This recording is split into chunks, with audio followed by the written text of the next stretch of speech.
Bonjour à tous. Alors, bienvenue à ceux qui nous ont rejoints entre-temps, parce que j'ai souhaité déjà la bienvenue tout à l'heure. Donc, webinaire WIMEC numéro 30, hein, vous avez l'habitude de ce format de webinaire d'une heure.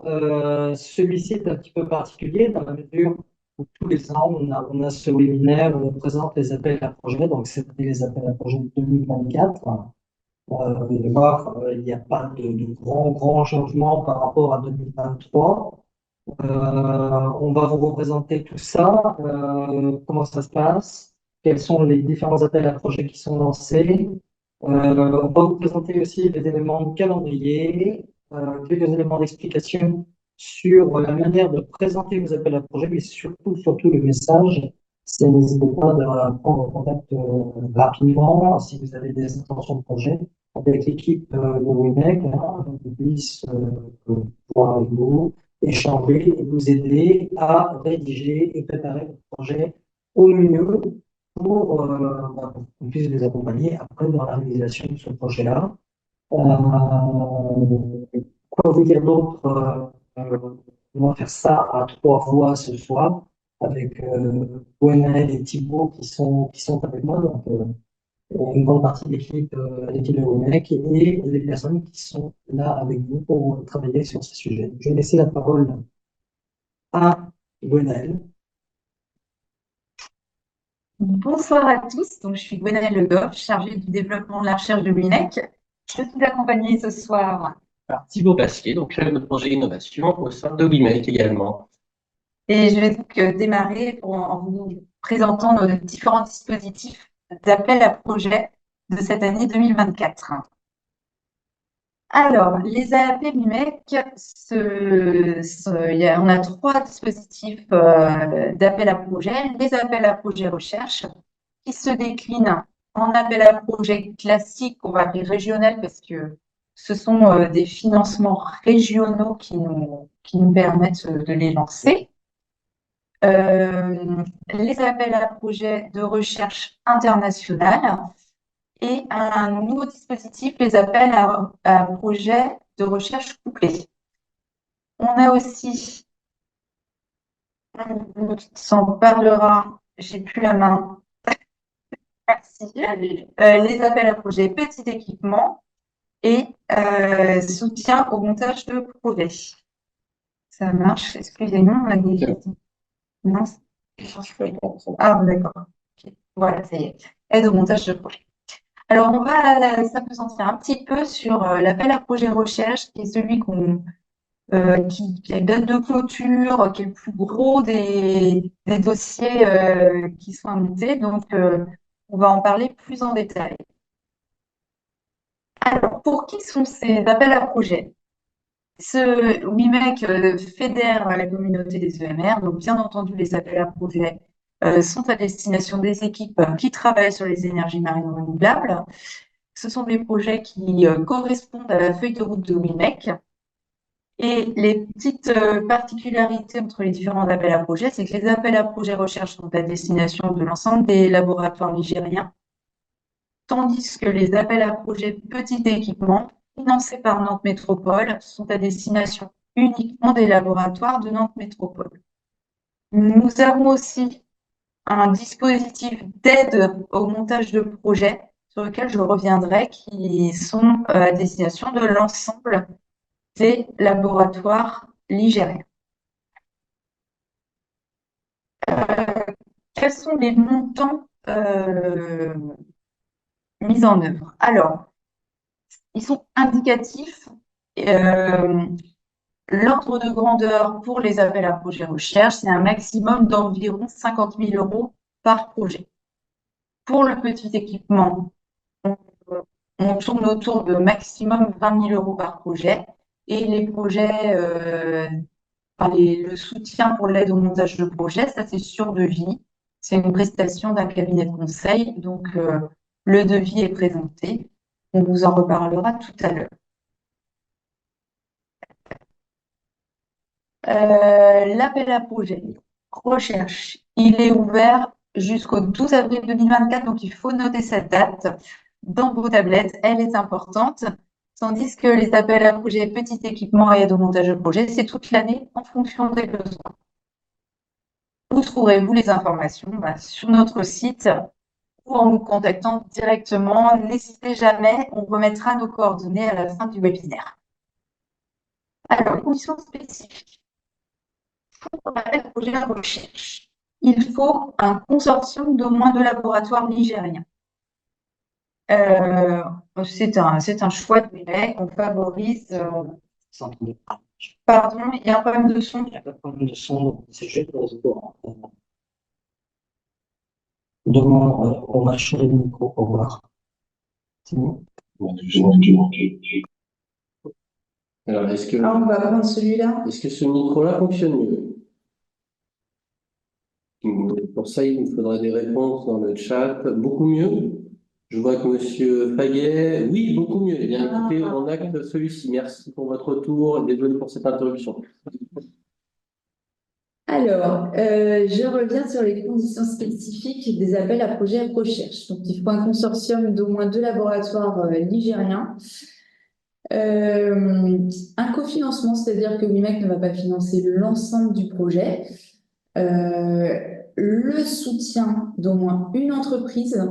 On tient à ce que les projets WIMEC soient en rapport avec ce qui se passe dans le monde dans l'entreprise, dans l'installation des parcs éoliens. Et donc, on reviendra là-dessus parce qu'il y a différents niveaux d'intervention des entreprises, mais il est important que les sujets intéressent les entreprises. Enfin, il faut la labellisation par un pôle de compétitivité du territoire, c'est-à-dire S22, EMC2 ou le pôle mer Bretagne-Atlantique. Si ça vous parle pas tellement, c'est pas un problème, il faut venir nous en parler, on vous expliquera, c'est pas compliqué. Ensuite, j'ai encore perdu la main, mais c'est pas grave. Nous avons les projets de recherche internationale. La seule différence, c'est que le consortium, cette fois-ci, ne concerne pas 2 laboratoires nigériens, mais un laboratoire nigérien et un laboratoire étranger, qui devra participer au financement.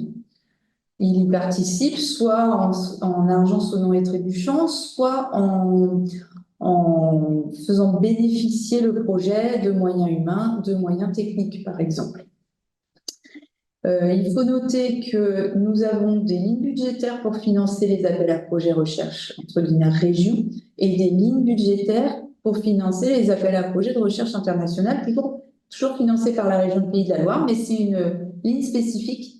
Ce qui fait que, voilà, si vous avez l'intention de travailler avec un laboratoire étranger, ça peut être intéressant de déposer un projet dans l'appel à projet recherche internationale.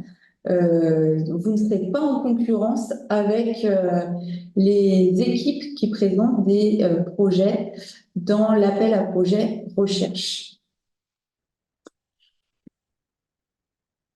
Un nouveau dispositif mis en place cette année, l'appel à projet recherche couplé. Là, c'est plus à titre informatif.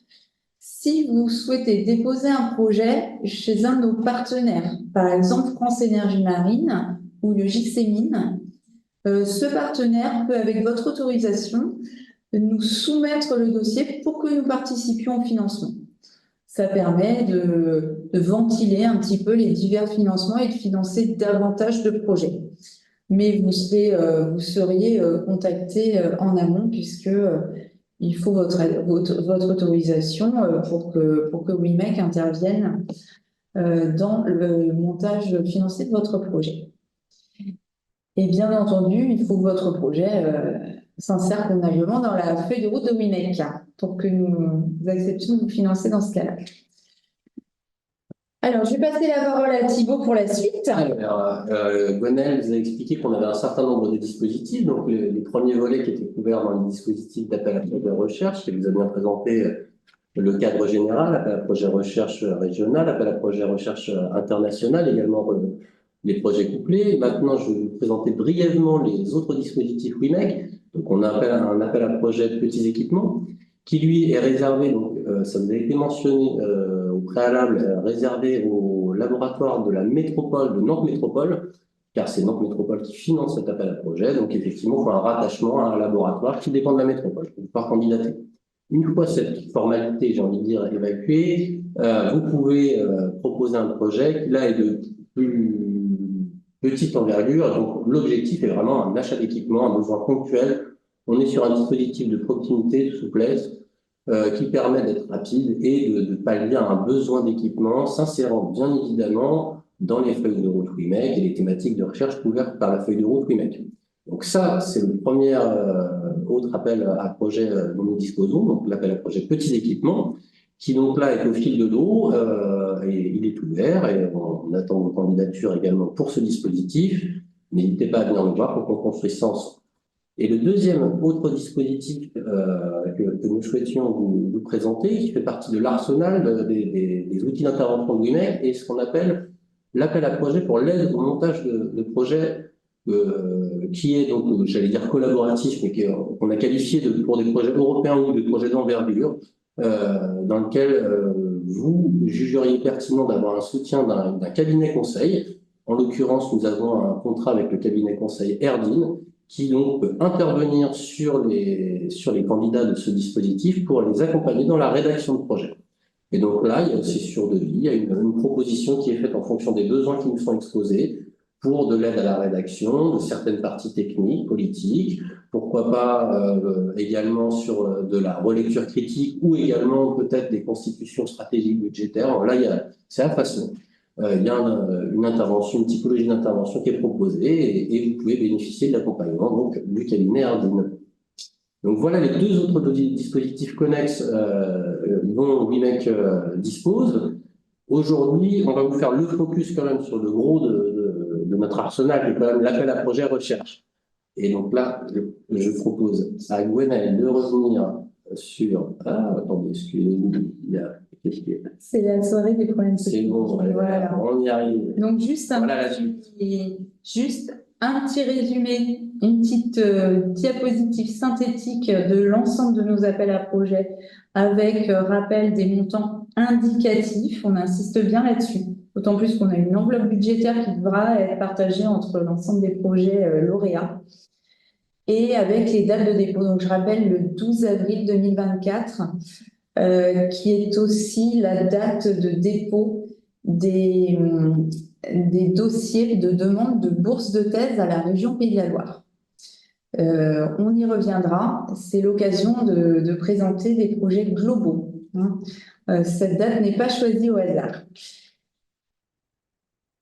Donc, maintenant, je vais repasser la parole à Thibaut pour faire un focus sur l'appel à projet recherche qui est en cours. On va rentrer un peu dans le contenu des choses là, du dossier. Déjà, dans les projets candidats à l'appel à projet recherche, nous avons classifié les choses. Il y a ce qu'on a appelé les projets émergence, les projets challenge et les projets défis. Trois typologies de projets qui s'inscrivent dans le même appel à projet.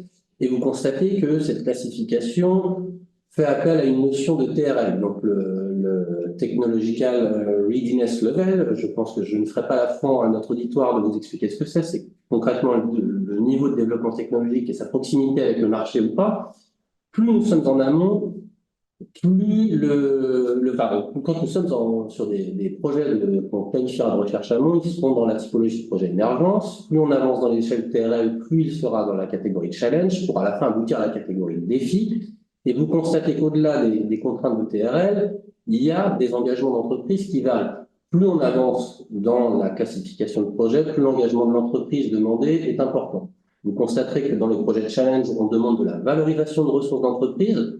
Et dans le projet défi, on demande une part de valorisation de ressources de l'entreprise. Donc, plus on avance, plus l'engagement du partenaire privé est fort. J'ajouterais peut-être que le soutien de l'entreprise est à minima de participer aux comités de pilotage qui ont lieu tous les 6 mois. Ça se traduit effectivement par une participation semestrielle au comité de suivi des projets, en effet. Alors, une fois cette classification de projet exposée, vous verrez qu'elle aura une incidence dans l'évaluation des dossiers que je présenterai à la fin. Je vais rentrer dans le contenu qui là est commun. les premières parties de votre dossier de candidature qui est accessible sur notre site internet. Vous pouvez disposer de l'ensemble des documents. Vous constaterez qu'il y a plusieurs rubriques. Une première qui correspond, j'ai envie de dire, à la classique, à une description technique du projet. Donc là, on présente les enjeux, les verrous, le déroulé du projet et qu'est-ce qui est envisagé en fait au niveau de la technicité, de la science dans le cadre du projet. Une autre partie importante, donc, c'est l'adéquation avec la feuille de route. J'ai envie de dire, c'est presque une formalité. Si vous êtes là aujourd'hui, normalement, c'est que les ENR ne vous sont pas totalement inconnus, mais au-delà du fait que ça ne vous soit pas totalement inconnu, il faudra cibler dans notre feuille de route, il y a un certain nombre de défis qui sont exposés et donc expliquer en quoi votre projet s'insère dans cette feuille de route. On couvre quand même un panel assez large des technologies liées aux EMR, de la chaîne de valeur. Je pense que ça ne doit pas être le plus compliqué, normalement, de trouver l'adéquation avec la feuille de route. Mais c'est très important pour nous. Vous avez également, bien évidemment, le positionnement vis-à-vis de l'état de l'art. Donc là, j'ai envie de dire, c'est comme dans tous les dossiers de candidature à connotation scientifique, il faut expliquer l'environnement technologique dans lequel on s'insère, ce qui existe, ce qui a été fait, et de montrer que vous en avez une connaissance à jour. C'est pas parce que vous allez nous exposer des choses qui sont peut-être déjà réalisées ou dans l'état de l'art qu'on ne pourra pas le faire, mais à minima, qu'on ne découvre pas les choses, que vous nous montrez que vous maîtrisez l'environnement dans lequel vous êtes. Donc, une description de l'état de l'art et dans lequel s'insère le projet que vous allez nous présenter. Ensuite, une partie sur les retombées attendues, retombées scientifiques, bien évidemment, nous sommes là pour faire avancer la science, mais pas que. Retombées, on parle de retombées économiques ou sociétales, sociales, sociales, pardon, et la notion d'impact sur le territoire. Donc, vous avez bien compris, il y a des retombées scientifiques, technologiques, mais il y a aussi la notion de retombées économiques et de développement économique du territoire. Je sais bien que ce n'est pas forcément les créneaux sur lesquels, naturellement, vous êtes peut-être les plus familiers, mais n'hésitez pas à venir nous voir dans ces cas-là pour qu'on vous explique et qu'on voit ensemble collectivement comment concorder justement avec les objectifs économiques du territoire et de voir dans quelle mesure votre projet peut s'insérer dans ces logiques-là. Nous avons également la notion de partenariat, donc là on présente la complémentarité des partenaires, l'historique également des relations. Ça c'est quelque chose qui a une vraie valeur hein, dans l'évaluation de la solidité de la relation qui peut être faite. Hein. Si c'est une nouvelle collaboration, et dans ces cas-là vous nous expliquerez en quoi ce nouveau projet peut être fondateur d'une collaboration plus pérenne à plus long terme, d'une ambition plus large de collaboration, ou si c'est une collaboration qui est le résultat d'un travail et d'un historique passé, de nous exposer cette consolidation des relations et de nous expliquer que ça ne sera pas de nulle part. Donc là, c'est vraiment pour appréhender un peu dans quel cadre s'insère cette collaboration dans le cadre du projet. Le plan de travail, bon, là, on demande un peu de lisibilité, de séquencer les choses, on est sur des notions de gestion de projet, hein, là, c'est il y a un peu une notion de crédibilité également, de la temporalité que vous allez nous exposer, de réalisation des différentes tâches du projet. Et donc là, on attend que ça soit relativement lisible quand même dans le plan de travail. On suggère un diagramme de Gantt, c'est pas forcément obligatoire, mais c'est quand même bienvenu. Donc il y a cette notion d'organisation du travail et de sa planification qui est attendue. Enfin, non pas que, mais il y a la notion budgétaire. Donc là, je vais vous présenter un tableau budgétaire qu'on va manipuler ensemble à la suite de ce webinaire. On va faire un cas concret, enfin, fictif, mais concret, qui permettra de manipuler un peu ces outils-là. Donc les éléments budgétaires à présenter avec un budget à l'équilibre, ça, on va expliciter un petit peu les choses par la suite. Et la notion de positionnement stratégique du projet. Alors ça, c'est voir dans quelle trajectoire s'insère ce projet. Je vais essayer de faire un peu court, un peu détecter peut-être l'aspect opportunisme qu'on pourrait voir. Est-ce qu'il y a des projets qui viennent là parce que l'opportunité est là, ou est-ce qu'il y a une vraie logique de stratégie de développement du laboratoire, des équipes qui veulent peut-être s'insérer dans une trajectoire à moyen, long terme, et pourquoi pas démarrer par un projet UNEC pour enchaîner sur un projet ANR et avoir une ambition européenne. Des histoires en fait de séquençage qui nous montrent en quoi le projet UNEC s'insère dans une logique plus globale, peut-être de positionnement d'axe stratégique du laboratoire. Ça, c'est des choses qui nous intéressent énormément. Et c'est notamment ça qui est attendu dans ces parties. De montrer en fait la construction et la logique sur le moyen terme, le moyen long terme, de votre volonté de vous insérer dans ces dispositifs-là. À titre d'exemple, vous allez voir par la suite, là, je vous donne des projets qui ont été des projets WIMEC passés, qui ont, pour certains, rebondi, voire certains, à leur genèse, ont articulé leur dépôt et leur candidature avec d'autres dispositifs. Et on voit qu'il y a des projets, je pense que je vois Flotéol, DINA, qui ont émergé à des dispositifs Next, de l'international, du H2020. On a également des projets qui ont émergé sur de l'ANR, des dispositifs de la DGA, en complémentarité avec des dispositifs WIMEC. Donc voilà, c'est aussi ces logiques-là qu'on souhaite voir dans la notion de stratégie de développement de projet que je vous mentionnais précédemment. Alors, une fois ces éléments dits, je vous présente la matrice budgétaire. Vous allez voir, elle est quand même extrêmement light. Il y a d'un côté, vous avez les dépenses sur le chapeau. Je vous dis, on va la revoir après avec des chiffres. À gauche, vous avez les dépenses. À droite, vous avez les recettes. Après, vous avez les typologies de postes. Et on va préciser qui apporte quoi et quel cofinancement. Ça sera beaucoup plus parlant quand on va manipuler l'exemple par la suite. Et là, je pense que ça amènera probablement des questions que je vous invite à me poser dans le chat. Si quelque chose, dans l'onglet questions-réponses, pardon, pas le chat. Pas le chat, on répond pas au chat. Donc, voilà l'annexe budgétaire. Et je vous ai parlé tout à l'heure de la classification de projet. Et je voulais vous montrer la grille d'évaluation. Qu'on sache, voilà, que vous sachiez à quelle sauce vous alliez être mangé, mais non pas mangé, vous allez être ausculté pour que les critères soient transparents. Tout le monde les a, tout le monde le sait. C'est là-dessus que les dossiers seront évalués. Et nous, les dossiers sont évalués par le jury WIMEC qui les évalue sur la base des dossiers qui lui est communiqués. Donc, c'est les éléments que vous aurez rédigés. Et également, l'audition qui aura lieu des porteurs de projet, qui est prévu le 6 juin. D'ailleurs, je vous alerte là-dessus. Vous qui candidatez à notre dispositif, rendez-vous disponible le 6 juin. Les auditions des candidats auront lieu à cette date-là. Sous le regard de la grille d'évaluation que vous avez devant vous, donc il y a, que je ne dise pas de bêtises, 8 critères, je crois, voilà, 8 types de critères, donc l'excellence scientifique, les impacts, comme je vous disais, scientifiques, mais pas que, la notion de montage financier, la qualité rédactionnelle, à ne pas négliger. Ça peut paraître anodin, quand on vient vendre quelque chose de très technique, très scientifique, mais ne négligez pas la qualité rédactionnelle de présentation. Je sais, c'est pas le cœur de votre dossier, mais ce n'est pas non plus à totalement négliger. Il y a des gens derrière qui les lisent et quand c'est pénible à lire, ça donne pas envie de lire, tout simplement.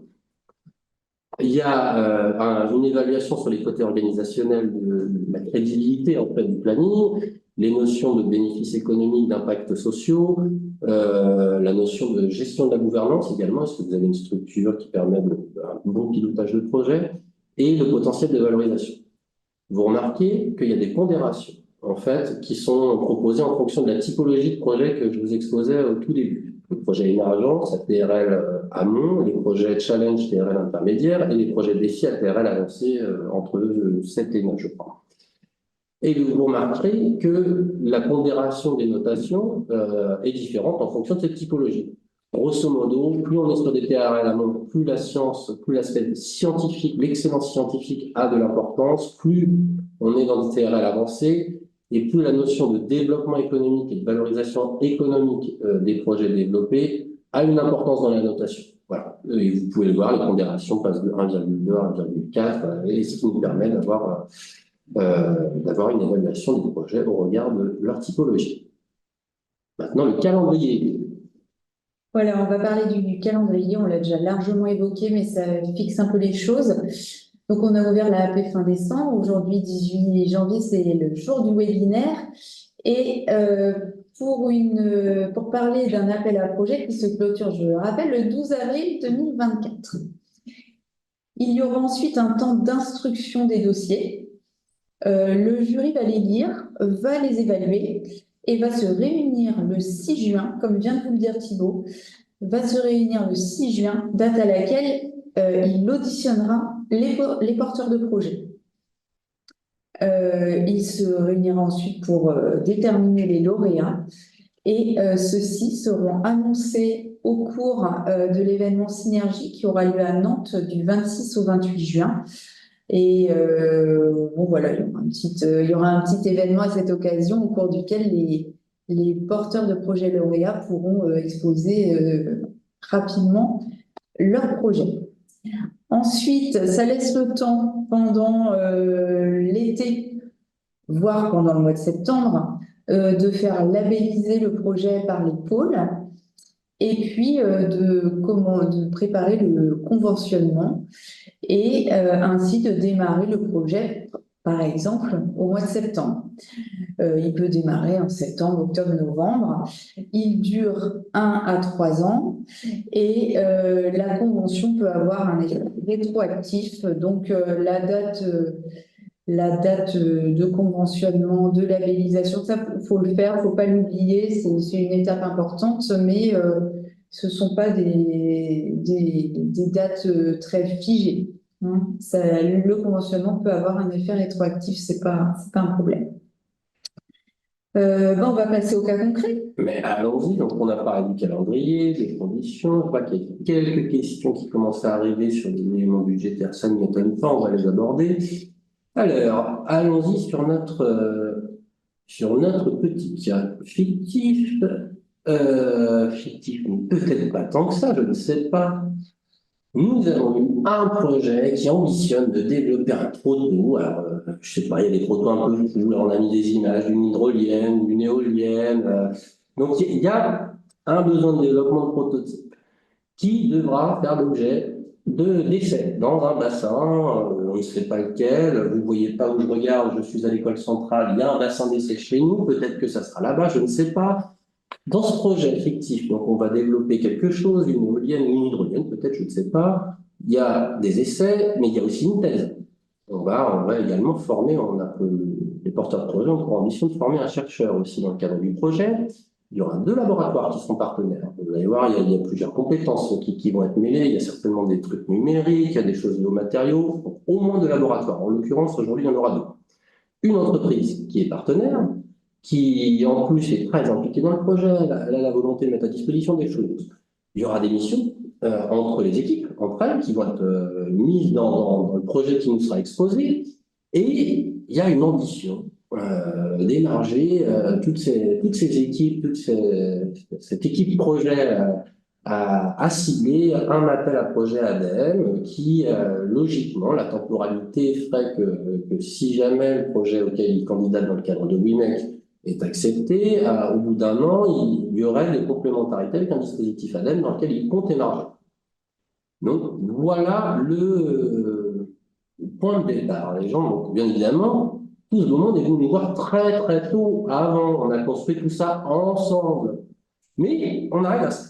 Et donc, ce qui nous intéresse là, c'est de voir les éléments budgétaires. Voilà, on arrive, le projet, vous saurez enfin, on est là pour vous soutenir, pour vous épauler, pour vous accompagner, mais vous saurez remplir les rubriques du dossier sans problème. Ce qui peut poser des questions, c'est peut-être l'annexe budgétaire. Alors, tout le contenu de votre projet va se traduire en aspect financier. Et comment on peut l'élaborer? On liste les dépenses. Alors là, on a une thèse, on l'a dit. Et puis, évidemment, le doctorant va être encadré. Donc, il y a un enseignant-chercheur qui va travailler sur le projet. Il y a une histoire de maquette. Donc, il y aura besoin d'un ingénieur. L'entreprise va s'impliquer dans le projet. Elle va mettre à disposition un chef de projet. Et puis, comme c'est cette maquette-là, faut la construire, faut la mettre en œuvre. Un technicien va être recruté pour les besoins du projet. Donc ça va se traduire en différents montants, hein, c'est assez classique. Et il va falloir financer et puis de savoir ce qu'ils nous demandent aussi. Hein, où est-ce que les candidats souhaitent que WIMEC intervienne. Donc là, tu as bien exposé les besoins RH du projet, le thésard, le personnel Labo 1, Labo 2, entreprise. Donc là, maintenant, je vais m'atteler à la partie recette du tableau. Vous voyez mon petit pointeur qui est sur la partie recette.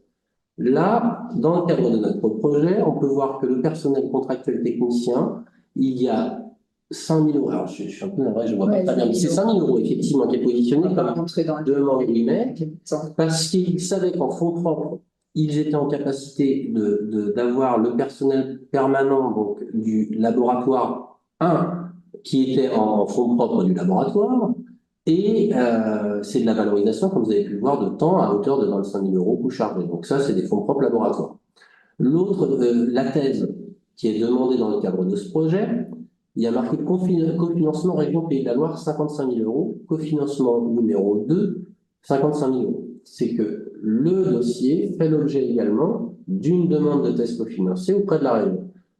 Ça, je m'explique, ça veut dire que dans le cadre de notre dossier fictif, mais qui n'est pas si fictif que ça, c'est des choses qu'on peut voir, il y a un dépôt de dossier WIMEC, un dépôt de demande d'aide de thèse cofinancée à la région. On ne peut pas y couper, ça doit être fait en 2 temps. Enfin, ça doit être un double dépôt, ou une réunion, d'ailleurs, c'est comme ça. Mais vous voyez bien que c'est matérialisé dans la maquette budgétaire qu'on vous demande.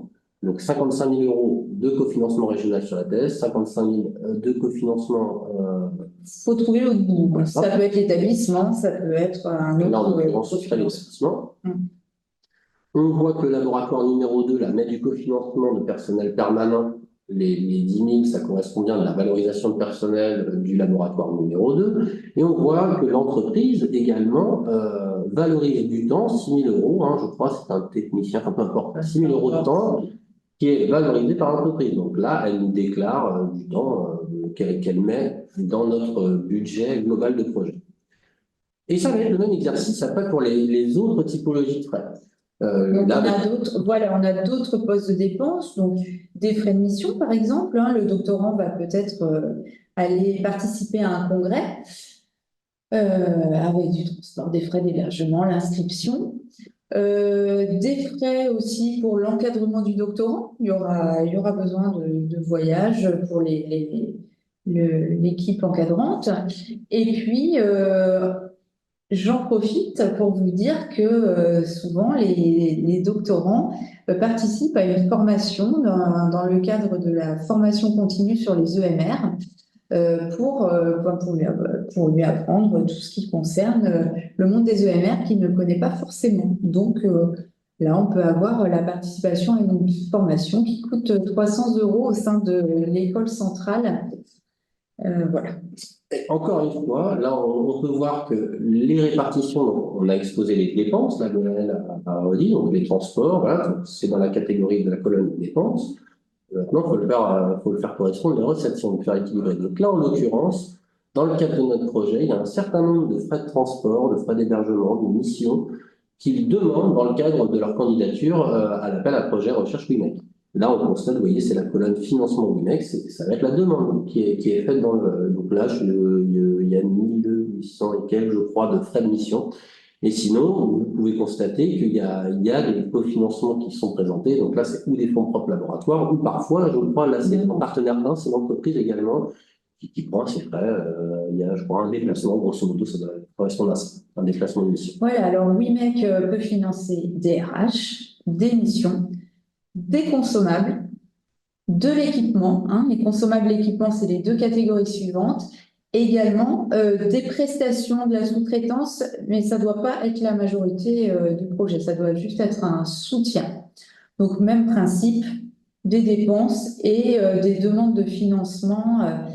Et là, ce qui est intéressant, c'est que l'entreprise finance une partie du matériel de la maquette. Oui, effectivement, il finance un peu.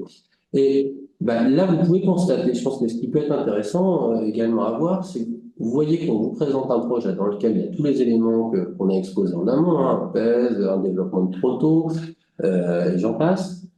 On a un projet qui nous est présenté dans le cadre de l'appel à projet WIMEC Recherche, qui a un budget global de 211 000 euros, enfin je ne dis pas très bien, mais oui c'est ça, 211 000 euros, et qui demande un soutien WIMEC de l'ordre de 38 060, je crois, euros.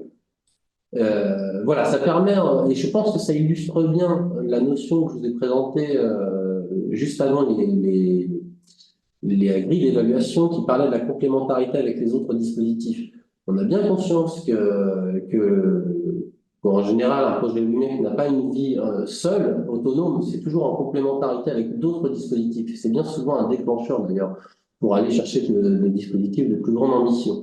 Et là, je pense que le projet sur lequel nous avons raisonné illustre parfaitement bien cette complémentarité avec les cofinancements des autres partenaires ou des autres dispositifs. Maintenant qu'on a présenté tout ça, si ça vous paraît assez obscur, encore une fois, venez nous voir. On connaît les dispositifs à disposition. On vous aidera, on vous épaulera là-dessus. Alors, je vois qu'il y a quelques questions qui nous sont posées. Je vois notamment, alors, Christelle, je vous ai entendu. Vous nous avez questionné sur les conditions de financement des projets internationaux. Vous avez, les conditions ne sont pas fondamentalement différentes. On est dans les mêmes ordres de grandeur, on est dans les mêmes typologies de dispositifs. En revanche, Gwenaëlle vous a bien précisé, l'appel à projet recherche internationale, la ligne internationale de notre appel à projet recherche fait l'objet d'un budget qui lui est propre. J'insiste, ce qui veut dire que le niveau de concurrence il ne sera pas en concurrence avec des candidats à l'appel à projet recherche directement. Donc, il y a une certaine intensité concurrentielle qui peut être moins forte sur l'aspect international. Voilà. Mais sinon, les conditions financières sont analogues. Je vois qu'il y a eu également une question. Lisa, mais oui, une question tout à fait intéressée. Pouvons-nous labelliser des projets par le pôle image et réseau, pôle de compétitivité du numérique, référent Grand Ouest? Effectivement, merci Lisa pour cette précision. Aucun doute sur le fait que le pôle image et réseau est un pôle référent du Grand Ouest. Alors, naturellement, on n'a pas eu dans le passé de projet labellisé par image et réseau. Après, il est sur le territoire, effectivement, je pense qu'on pourra aviser si des projets rentrent dans le scope. J'ai pas de dogme là-dessus, en fait, absolument pas. Donc, pas d'objection particulière, la notion sera plutôt de savoir si c'est au regard de la pertinence du projet. Alors, je vous invite à me faire part de vos questions complémentaires s'il y en a d'autres. Je vois que je remonte le fil. Je n'en vois pas, mais je vous en prie, Lisa. Alors, j'ai l'impression qu'il n'y a pas d'autres questions. On va laisser la parole à Dominique le temps, puis vous pouvez encore nous poser des questions. On lit le Q&A. Je pense qu'on a été clair. S'il y a si peu de questions, mais n'hésitez pas, hein. Alors, si les questions ne viennent pas maintenant, forcément, quand vous allez être devant le dossier avec les temps de rédaction, vous aurez peut-être d'autres questions. Et n'hésitez pas à revenir vers nous. On est vraiment là à votre écoute et là pour vous aider. J'insiste un petit peu sur cette articulation avec l'appel à projet régional des allocations doctorales de recherche. Donc, oui, ce que l'on attend dans WIMEC, s'il y a une thèse et un financement de thèse qui est recherché, c'est que vous nous présentiez l'intégralité du projet, y compris cette thèse-là. Nous en discuterons, vous en discuterez avec vos établissements pour avoir la politique de l'établissement. Et WIMEC le fera savoir aux financeurs, c'est-à-dire la région, qui est le même financeur que WIMEC, hein, que l'appel à projet recherche. Donc, nous aurons un échange de cohérence sur ces projets-là. Mais également, nous ne pouvons pas nous substituer à l'appel à projet région qui implique aux établissements. Et c'est pour ça que ça nécessite un double dépôt. Donc, nous, avec la vision globale du projet, et vous, avec votre établissement, sur la partie demande d'allocation doctorale de recherche, sachant que les deux, à un moment, se retrouveront et qu'on aura de toute façon un échange avec la région des Pays de la Loire sur le croisement de ces deux approches. On vous le rappellera, de toute façon, hein, si nous voyons apparaître une demande de financement de thèse dans les projets, on en reparlera avec vous et éventuellement, avec vous, on travaillera avec vos établissements pour représenter l'ensemble, la cohérence de l'ensemble, et on évaluera bien toute tout ce montage et on s'assurera bien que tout soit fait correctement. On a procédé de cette manière-là l'année dernière. Ça s'est bien passé. En fait, les dossiers sont bien arrivés au même endroit. Les dossiers qui étaient attendus par la région, parce qu'on avait averti qu'il y avait des allocations doctorales de recherche, sont bien arrivés à la région. On a bien eu l'échange. Et les établissements ont participé à cette discussion. Donc, ça s'est bien passé. C'est une petite complexité, mais c'est pas une lourdeur. Et ça se passe très bien parce que nous dialoguons tous ensemble. Et justement, ça permet d'avoir cette vision étendue hors du financement juste de la thèse et bien de la situer dans une perspective de trajectoire de recherche, d'ambition, de projet et d'adéquation à la feuille de route que nous portons. Voilà, je voulais vous apporter cette précision-là. Pour la partie également labellisation par les pôles, je vous rappelle que c'est un élément important du dossier. Alors, on a mis le calendrier parce que c'est un calendrier illustratif, hein, avec une labellisation durant l'été. Bon, en fonction des agendas des pôles, ça peut être plus ou moins facile, plus ou moins faisable. De toute façon, nous travaillons avec les pôles.